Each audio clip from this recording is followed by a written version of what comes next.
What is internet anyway? Internet is that massive computer network. The one that's becoming really big now. What do you mean? That's big. How does one? What do you write to it like mail? No, a lot of people use it and communicate. I guess they can communicate with NBC writers and producers. Allison, can you explain what internet is? The world is in financial disarray. Currencies failing, economies in wild flux, jobs being lost. But what if you could build an entirely new economy, one specifically designed for the digital realm? Well, that is the dream behind Bitcoin. Bitcoin, for those of you who don't know, is an electronic online currency that was created in 2009. It was made by someone who did it under the pseudonym Satoshi Nakamoto. Like any economy, you don't want too much too fast because then the value of your currency drops, or so slow that your economy grounds to a halt. It's designed to be a self-stabilising economy. Whether it actually is that way though, well, that is a little bit more complicated. Because some people have said, hey, Bitcoin is the answer to those problems. Are you a believer? Well, Bitcoin is exciting because it shows how cheap it can be. Bitcoin is better than currency in that you don't have to be physically in the same place, and of course for large transactions currency can get pretty inconvenient. And what is Bitcoin? Bitcoin is a currency on the internet. I sent 100 euros worth of Bitcoin from here in Tokyo directly to you guys through this camera, through the network, through the TV, right into your home. If I had tried to do that, send you the money with a traditional bank, it would have taken several days and probably cost 30 euros.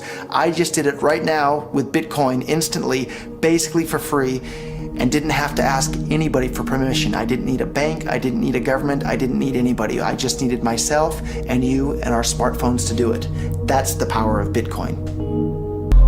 Wall Street is fraud, America is fraud, the world is fraud, banks are fraud, central banks are fraud. We live in an era of fraud. It's all based on fraud, and they get a percentage of the fraud. That's the business model.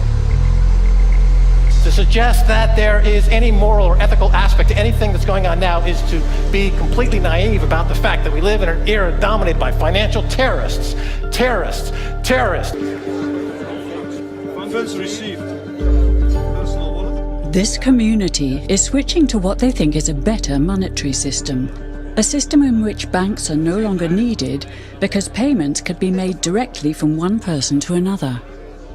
Bitcoin is fundamentally different because in Bitcoin, you don't owe anyone anything and no one owes you anything. It is not a system based on that. It is a system based on ownership. And no one can censor it, no one can seize it, no one can freeze it. It's November the 2nd, 2008, just 6 weeks after the Lehman Brothers collapse. And all over the world, there are panicked debates about how to save the banks. Then, on a little visited web forum for cryptographers, a document appears in which a completely new monetary system is proposed.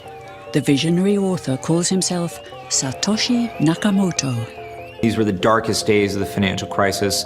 So that to me suggests a very clever mind that saw an opportunity, the perfect opportunity to introduce a new radical technology and a new radical approach to money and finance at just the right moment when people would be very open to making this big shift that's required to adopt a new currency. What's exciting for me is like a global economy. Right now we say we have a global economy, but I can't take $1 and give it to you in the Netherlands and then you know what to do with it, right?